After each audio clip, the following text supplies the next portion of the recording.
Did you know that your skin, nails, and even your breath might be quietly screaming for help? These subtle clues can actually reveal the hidden health of your kidneys. Kidney disease is something I diagnose and manage every single day. It's way more common than most people realize. And even more alarming, it's often completely silent. In fact, nearly 90% of people with chronic kidney disease don't even know they have it. That's not just a statistic, that's a crisis. Because the earlier we catch kidney disease, the better our chances to fix the root problem and stop the damage before it's too late. Today, I'm going to walk you through the top 17 warning signs of chronic kidney disease, signals that could protect your kidneys and possibly save your life. Let's start with the basics. These two small, bean-shaped organs sit on either side of your lower back, just under your ribs. Yes, they filter your blood, but their job is far more complex. They manage salt, potassium, and electrolyte levels. They keep your blood's acid-base balance in check. They even control your hemoglobin and protect your bones. But how would you know if something so vital was quietly failing? Let's begin with a sign most people never think twice about: foamy urine. And I'm not talking about a few bubbles that vanish quickly. I mean a thick, persistent layer of foam, like the head of a freshly poured beer. This can be a telltale sign that a vital protein from your blood, albumin, is leaking into your urine. Why would that happen? Let's zoom in. Inside each kidney, there are about 1 million microscopic filters called glomeruli. They're tight bundles of tiny blood vessels, so narrow that even red blood cells squeeze through single file. Now, focus even closer. Covering these vessels are delicate, hair-like projections from cells called podocytes. These form a living, breathing filter. But when podocytes flatten or get damaged, gaps appear, and protein like albumin slips through, escaping into your urine. You might not feel it. You might not notice. But here's the clue. Albumin behaves like soap. That's why it creates thick foam in the toilet bowl. Here's a bottle of medical-grade albumin we use in hospitals. Give it a shake and you'll see. It foams up exactly the same way. Now, let's do a simple test together. Roll up your pant leg. Press your thumb gently into your shin bone for 5 seconds. Did it leave an indent? That's called pitting edema, and it could be your kidneys sounding the alarm. Here's what's happening. When you lose albumin in your urine, its level in your blood drops. But albumin is essential for keeping fluid inside your blood vessels. Without enough of it, water leaks into your tissues, causing swelling. Gravity pulls that extra fluid downwards, which is why you'll often notice it in your legs and feet first. But it can also show up as puffiness around your eyes. Now here's the scary part. Even though your body looks swollen, you actually have less fluid inside your blood vessels. And your kidneys get confused. They think you're dehydrated. So in an effort to help, they hold on to even more salt and water. That just makes the swelling worse. A vicious cycle. In serious cases, this fluid can seep into your lungs, making it hard to breathe. But before you panic, remember, leg swelling has many causes. A little puffiness after standing all day? That's normal and usually goes away overnight. But if it persists, especially if you notice swelling around your eyes, it's time to get your kidneys checked. Now, let's bust a dangerous myth. I pee a lot, so my kidneys must be healthy. Wrong. When your kidneys start to fail, one of the first things they lose is the ability to concentrate urine. This becomes especially noticeable at night. Normally, your kidneys concentrate your urine while you sleep, thanks to a hormone called ADH. But if you find yourself waking up multiple times to urinate, what we call nocturia, that could be a red flag. Now let's look at something you can check right now. Your nails. It's normal to see a light half-moon shape at the base of your nail. It's called the lunula, and it's where the nail is still growing. But now compare that to the nails of someone with chronic kidney disease. They often have 2 distinct color zones, but not because of the lunula. Instead, you'll see a reddish-brown color in half the nail. These are called half-and-half nails, and while not everyone with kidney disease has them, they are strongly associated with it. Strange as it sounds, your nails might just be telling you something your kidneys can't. Let's keep going. Next up is a tiny mineral with massive consequences: phosphate. We get phosphate from food, and most of us get way too much. Healthy kidneys flush out the excess, but when they start to fail, phosphate builds up in your blood. And that's when the real damage begins. Phosphate binds with calcium and forms crystals, calcium phosphate, which can lodge in your skin, organs, and blood vessels.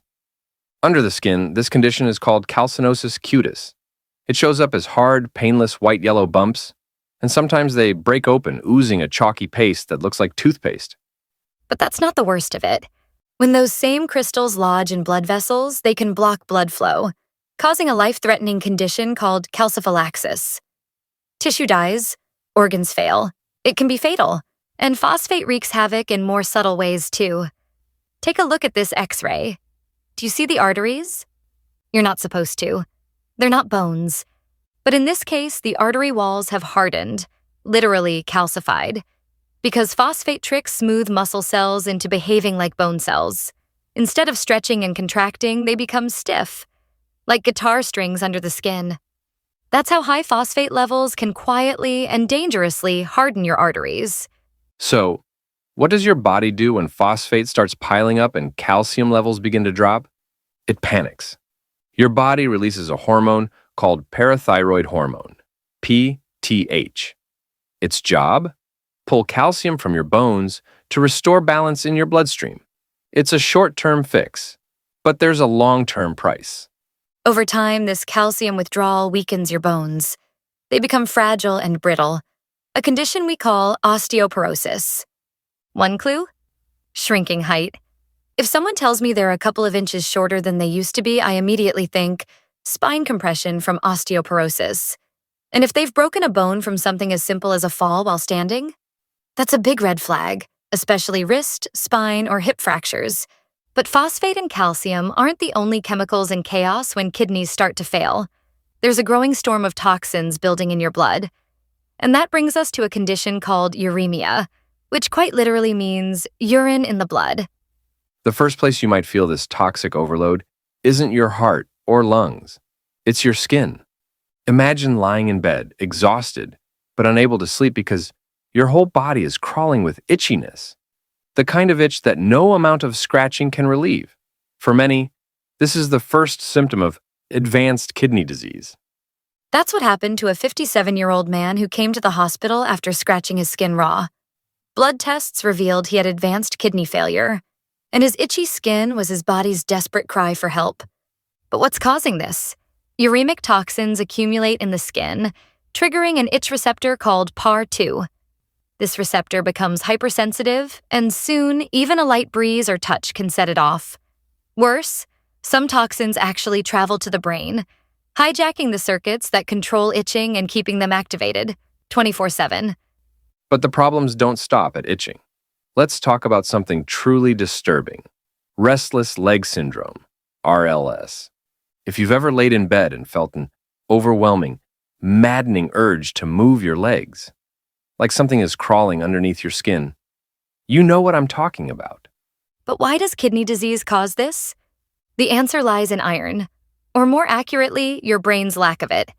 When your iron stores are low, the brain can't produce enough dopamine, a critical chemical for movement control. The result? That intense, irresistible urge to move. Now here's the twist. Your iron might be low, not because of diet or bleeding, but because of a hormone called hepcidin. Hepcidin is like your body's bacterial defense system. When it thinks you're under attack, it locks away your iron, hiding it from bacteria that feed on it. Normally, this is a good thing. But in kidney disease, uremic toxins trick the body into thinking it's always under threat. So, even when you're not fighting an infection, hepcidin keeps blocking iron absorption, starving your brain and triggering restless leg syndrome. So if you're finding it harder and harder to fall asleep, whether it's from itching, restlessness, or cramps, your kidneys might be to blame. And speaking of cramps, nighttime muscle cramps, those sudden stabbing pains in your legs or feet, can also be a subtle sign of kidney dysfunction. Why? Because declining kidney function can lead to low calcium, low magnesium, or a buildup of acid in the blood, all of which mess with your muscle control. So if you're not training for a marathon and you're still waking up with leg cramps, it might be time to get your kidneys checked. But let's go deeper, because bone problems are just one face of uremia. Another face?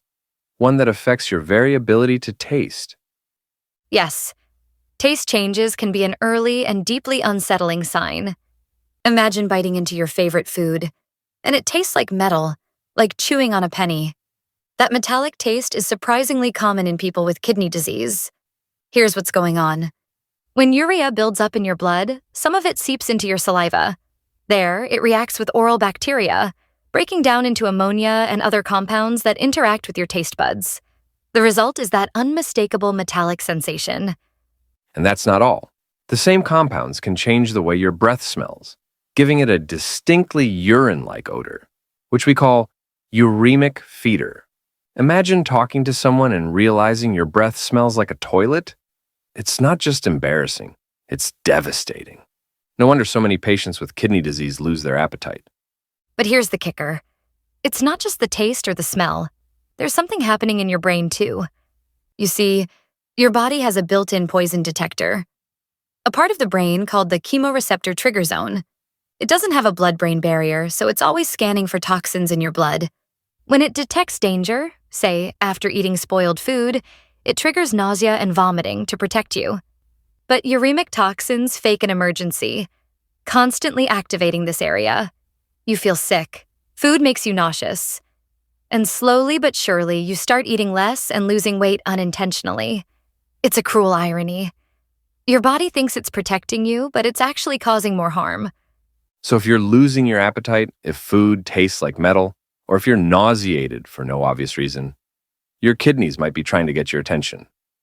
Now let me tell you a story that might shock you. A 39-year-old man missed a few dialysis sessions. When he showed up at the hospital, his skin was covered in a strange, white, powdery substance. It looked like someone had dusted him in chalk. This is called Uromic frost, and it's exactly what it sounds like. His sweat was so saturated with toxins, particularly urea, that when it dried, it left behind fine crystals all over his skin. This is an extremely rare and late-stage sign of kidney failure. If you ever see it, it's a visual scream that the body is drowning in its own waste. But there's another late symptom I want you to know about, one that hits closer to the heart. It's called uremic pericarditis, inflammation of the pericardium, the thin protective sac surrounding your heart. Now imagine this. Your heart is beating, non-stop, inside a swollen, irritated sac. You can't rest it. You can't calm it. It just keeps rubbing against inflamed tissue, and it hurts. As a doctor, when I put my stethoscope to a patient's chest and hear a harsh, scratchy sound, almost like leather rubbing together, I know what's happening. That's the sound of the heart begging for help. But among all the symptoms patients with kidney disease experience, one stands out above the rest. Fatigue. Not just tiredness. I'm talking about a deep, unrelenting exhaustion that no amount of sleep can fix. There are many reasons for this kind of fatigue.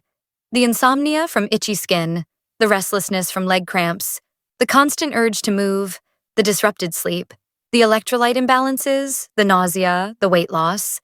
But there's another major culprit that often gets missed: anemia. Your kidneys make a hormone called erythropoietin, or EPO for short. It tells your bone marrow to produce red blood cells, the oxygen-carrying lifeline of your body. In healthy athletes, synthetic EPO has been used to enhance endurance. Famously, even Lance Armstrong used it to win the Tour de France. But in kidney disease, EPO levels drop, and the body stops producing enough red blood cells. That means less oxygen is delivered to your muscles, your brain, your heart. Climbing a single flight of stairs can feel like running a marathon. Even getting out of bed becomes a challenge. But here's the good news. This kind of fatigue can be treated. Synthetic EPO can be given to correct the anemia and restore your energy. But here's the bad news. Many people don't even know they have kidney disease until it's too late, because sometimes the final and most dangerous symptom is this: no symptoms at all.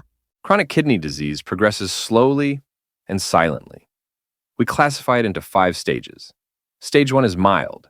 Stage 5 is critical, and where dialysis or transplant is often necessary. But here's the terrifying truth. Most people don't feel a thing until stage 3 or later.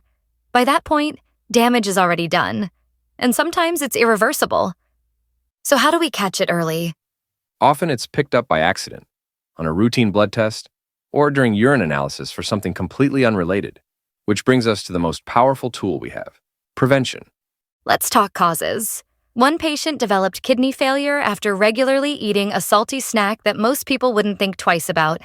You can learn more about that story in another video I've linked above. But by far, the most common causes of kidney disease are diabetes and high blood pressure. Two conditions that are incredibly common, but also treatable and preventable.